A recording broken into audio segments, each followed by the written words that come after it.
I mean by that is, see, every time I used to bring Jordan to these types of events, I never met an athletic trainer.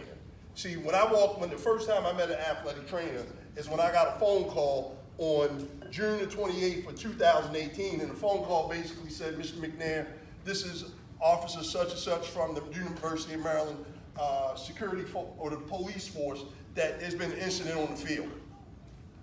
Jordan had a seizure.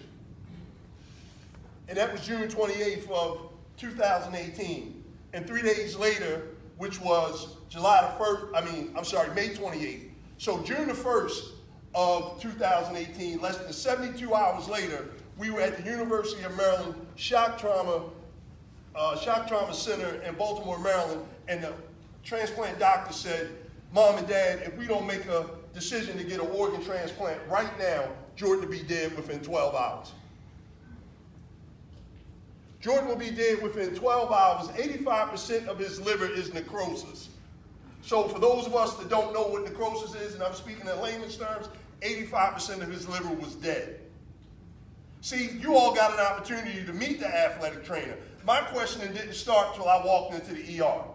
See, because when the coaches were sitting at my kitchen table, in regards to recruitment, here's a guy that's 6'5", 320 pounds, 300 plus pounds, a size 16 shoe, a lineman that had the offers from everybody from University of Maryland to Alabama.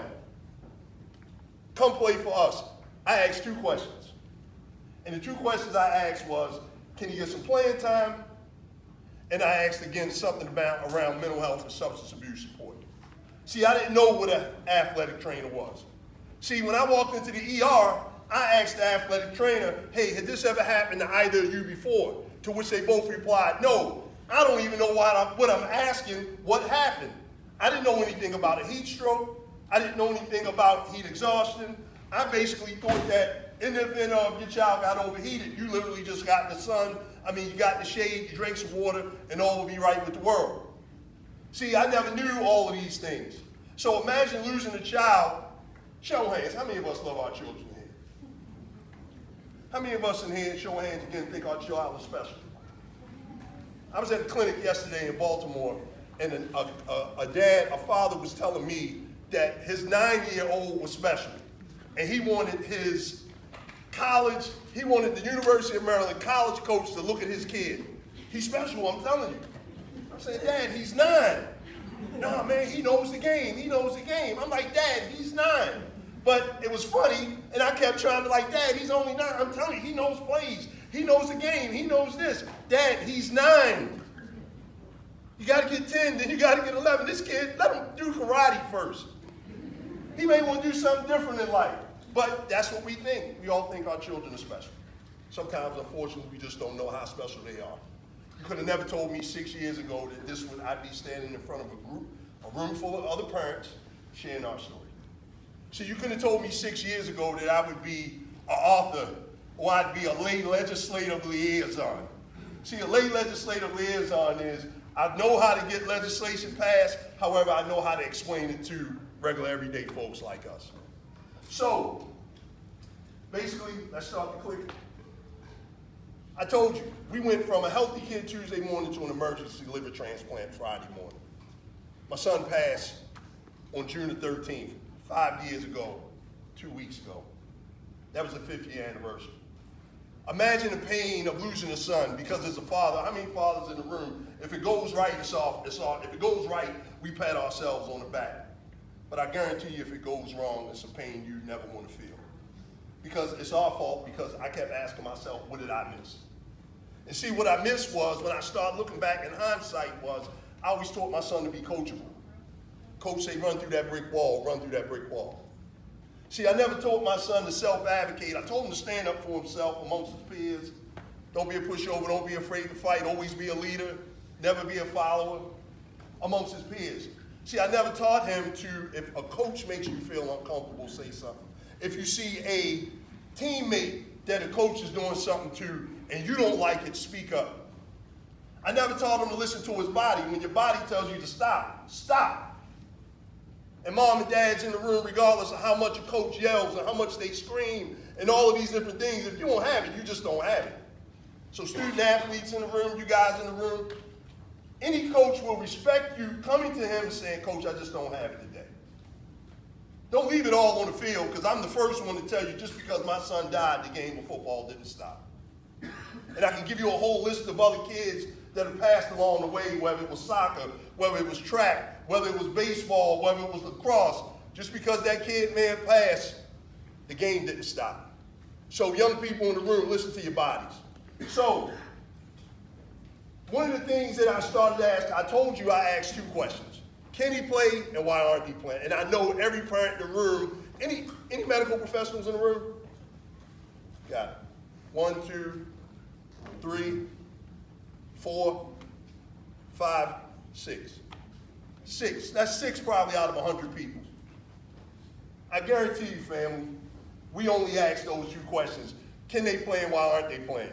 It's a lot more questions, a lot more important questions we should be asking prior to those 2. So the questions so one of the big things that we even got to as Jordan passed, and that grief, it was indescribable. And one of the main things, I know that if I didn't turn this pain into some type of passion, it would have consumed me personally. I probably wouldn't have been able to stand right here. I wouldn't have been able to do all the things. If I had waited maybe another week longer, it wouldn't have been this result. So we know what happened, right? Now, what have we done since this happened? And one of the things I started to look at in hindsight was whenever I would bring Jordan to these types of events, whether they were clinics, whether they were combines across the nation, the one consistent thing was all I ever did was probably what a lot of you did prior to this day. You just sit in the stands. You sit in the stands and you watch your kids participate. Or you drop them off, or you sit in the car. I always sat in the stands and watched my son participate. But the main thing was, if a piece of safety equipment had fell out the sky and hit me in my head, I would have never known what it was. I didn't know what a cold water tub looked like. I didn't know definitely didn't know what an AED machine was. So I didn't know any of these things. So some of you parents, we pass some information out today, and we talk about some of the 6 questions you should be asking. I didn't know anything about an emergency action plan. Anybody know what an emergency action plan? Show of hands in. Beyond the ones that got our information. Don't worry, for those who didn't get it, we just get the perimeters. So we definitely have some handouts. So we're really big on emergency action plans. But let me tell you how we got to this point. In 2019, we thought it was all about cold water tubs. Jordan had a heat stroke, and if there had been a cold water tub on the field, basically he'd still be here today. So I walked into the Tractor Supply store and I saw this tub, 100-gallon tub. It was what they call feeding troughs. And there's this Rubbermaid tub, and I'm like, wow, okay, if they had that, Jordan would have been here. And we donated all these cold water tubs. We donated over 400 cold water tubs in the last 5 years, literally from Alaska to Florida. The kids kept dying. You can see I like to talk, so whenever I was going to schools and I would talk to football programs, and I'm talking to all the athletes in the schools, I started asking myself, what's going to stick once I leave? So then it was legislation. So we started getting laws passed, right? We got 4 laws passed in the state of Maryland, from the AAU level all the way up to the collegiate level about student-athlete safety. Kids kept dying. So one of the things I started to realize, why kids keep dying, what's the common denominator here? The emergency action plan. See, those of us that don't know what an emergency action plan is, show of hands, how many of us know what a fire drill is? Anybody? Okay, that's an emergency action plan. However, the potential, most of us in corporate America pre-COVID, we go from one building to the next, we stand outside, it's always a problem. Some of us ladies probably taking death selfies, right? You probably take a death selfie, and it's always a bad time for a fire drill, right? Like, oh man, I was just doing some online shopping or whatever the case may be, and then the bell rings and everybody goes across the street. We stand across the street and then we come back in. However, the potential for a fire every time you walk on the field can happen just like that. Every time you walk on the field, the potential for a fire can happen. So that common denominator that we realized that while these kids kept dying across the nation, a lot of times we don't hear about it because it's not in our geographical area.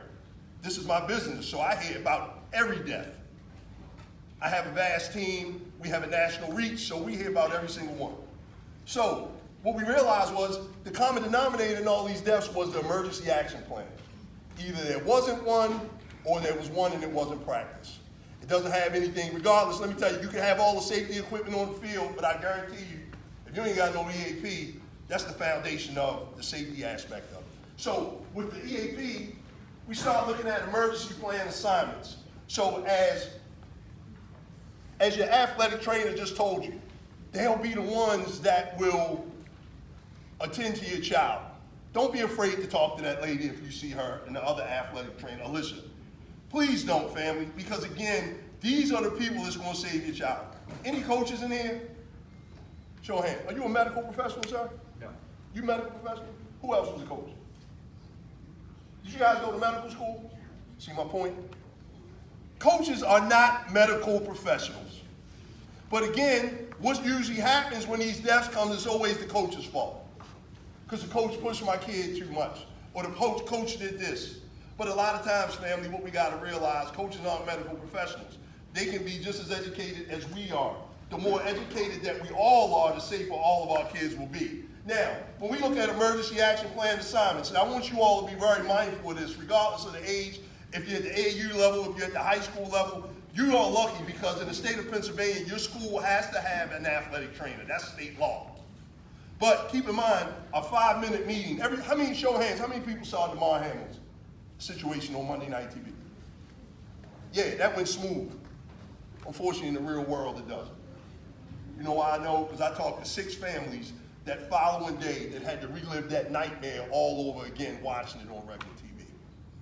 That ain't always the case. So what you do is, see, and the thing is, in the NFL, they have resources. So basically what they can do, they can have those meetings that's maybe an hour in advance, and they can have an hour meeting. Who's going to do this? Who's going to do that? Who's going to do that?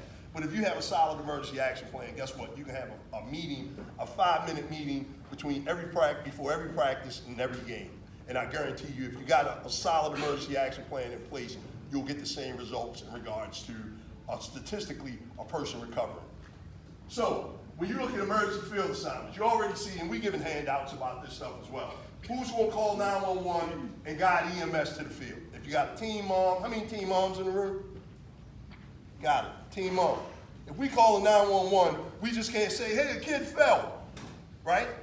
No, we have to be very, very intentional with our calls. There's a respiratory problem. If you gotta, as we say, put yeast on it and say, hey, he bleeding out the nose and he got a bone stuck through his arm. Because a lot of times when we call 911, more than likely you're gonna get an EMTB there versus an EMT paramedic or advanced EMT. They can only stabilize. We need somebody that can go ahead and administer any type of medications, any type of whatever they may need to get them to the hospital quickly. Okay, so who's gonna open the gate? A lot of times, family, this is things that we all take for granted, right? Because how many times we've been on the field and kids are playing, we don't even look at the gate. I guarantee you'll look at all this stuff differently now.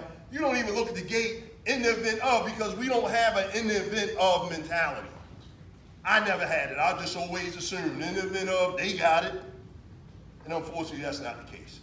So the more information that we all know, the safer we'll be, because more than likely, when you look at emergency action plans, we have venue-specific emergency action plans. There's an emergency action plan for this building.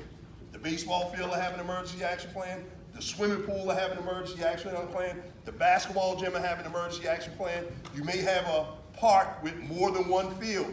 If you call 911, what field you going to send them to? Or who's going to guide the person into field number 1 from the entrance, or field number 2, or field number 3? So a lot of times, emergency action plans are very venue specific. So who will contact the parent of the injured athlete? Somebody got to call. Because I guarantee you, it wasn't the people that were sitting at my kitchen table that recruited my son. It wasn't either one of them that called. It was a campus police officer. So I'm already in my feelings from that alone, because at the end of the day, Coach, you told me when you recruited my son, you were going to do what? You was going to take care of him. All right, now, who will ride in the ambulance if the parent or guardian of the athlete is not present? You better not send no kid. Who would be all right, show of hands, if they sent your kid to the hospital by themselves? Thank you. I know no hands will go up on that one. Who will remain with the participants? Because a lot of times, keep this in mind, if something happens on the field, guess what? Things happen. They're going to happen. But that's just a part of sports. But if you have a well-tuned, practiced emergency action plan, a lot of stuff will move smoothly or transition smoothly. Who will be in charge of crowd control? Because we all know something can happen and everybody gets emotional. I'll use DeMar Hamlin's case. Everybody saw that. We were all emotional. People crying, people this. That's just a part of sports. So a lot of times we need to focus on who's going to control the crowd. Everybody can't run to the injured person. Let the medical professionals handle what they need to handle in regards to that. And always do a walkthrough. That's the practice. The more practice we are, the more educated we are, the safer our kids will be. I can't emphasize that enough. Okay, during the recruitment process, any show of hands, anybody got seniors in the room? Juniors? Got it. Okay, so you're in the recruitment process. Okay, cool. All right. We always ask them questions. I told you what I asked. Can he play? Can he get a spot on the team? And something else that didn't even matter. So we need to be asking a couple more questions. Told you, we asked about playing time. I asked about mental health. I had no clue what an emergency action plan. Keep going, bro. Okay. These were good questions. However, before signing our children up to participate in any program, we must ensure that their safety is prioritized. One of the first questions we should ask any program director or coach if the team has and practices an EAP. That should be the stickler, that should be the takeaway that everybody walks away from in this room today. Do you have an EAP? And guess what? If they don't have an EAP, let's get them an EAP. That's all, because sometimes we just have to learn, we have to learn together. And that's really the primary concern with that. There's my baby boy there. He got his looks from his mom. Okay, can my child play? The question we should ask, we already went over, what equipment should be on the field. Now, keep this in mind. You may not have an Alicia at every one of these events. Luckily, you do. You may, like I said, this is a mandated state where you have you have athletic trainers. But one athletic trainer for one big school, how far is that going to go? You can't expect her to be a superhero, and especially if they got an off-site game and you got a game over here. So again, we all have to be educated. And the more educated we are as parents, coaches, and student athletes, the safer we'll be. I told you all we donated our own we donated cold water tubs along the way. I finally got the bright idea because I kept seeing what the challenges were when it came to heat-related injuries, right? A lot of times you can have a tub on the field, but if you don't have a water source, it's like a swimming pool in the desert. It has no sense. It has no purpose. So one of the things that we did was a lot of the tubs, these big tubs that we were donating several years ago, I saw what the value was. The challenge was taking this tub everywhere with you, unless you're putting it on the truck. So we created an inflatable tub that can go everywhere with you. So there should be no excuse not to have a tub with you. And also, worst case scenario, always keep it near a water source. All right. You with me? Okay. Now, what emergency equipment is available on site should my child need immediate attention? Immediate attention. Any program you sign your child up for to participate in should have some of the following. An AED machine. You got the Peyton Walker Foundation here. Guess what? Do not walk out of this room and not stop by their table. Because again, that emergency action plan or the safety equipment, this is what's going to save your life. Take my word for it. An AED machine, within 3 to 5 minutes, reach Walker practice, game, field, and court. I'm gonna let them talk about that since this is their field of expertise. Cold water immersion equipment, cold water tub, cooler ice towels. One of the big things I emphasize to parents. How many of us stop our student athletes by 7-Eleven en route to practice? How many of us stop our kids by 7-Eleven en route to practice or some type of store to get a refreshment, Gatorade, water, and everything? Show hands. All right, cool. Thank you for the crowd participation. Get a bag of ice next time. Just grab a bag of ice. I tell people all the time, worst thing can happen to a bag of ice, it'll melt. Best thing you can do is save a life. Remember that. Always grab ice. First aid kits. Wet ball globe thermometers. Anybody know what a wet ball globe thermometer is? Got it. Okay, it's a couple people. So again, we discuss all these things. Yep. So clearly, one of our tubs donated. Clearly, we can keep going on. I always like pictures. Are your coaches CPR certified and AD certified? Ask these questions. Always ask these questions because they should be. At least one person. Okay. Keep going, bro. Go back one more. At least one member of the coaching staff should be CPR first aid certified. However, again, coaches are not medical professionals. We can't put all the onus on them. The more educated we all are, the safer all of our student athletes will be. If the program your student athletes plays for has an athletic trainer, get to know them. Same thing I'm saying repetitively. Ask these questions and get to know that athletic trainer. Again, as I always say, can we read this on three? 1, 2, 3. The more educated we all are, the safer our student athletes will be. I can't say it enough. Some families I work with, a couple of our clinics, parents, do your homework. Get as much information as possible before consenting your child to participate. Make sure your safety is a high priority. Ask for the team emergency action plan. Look for the safety equipment and practices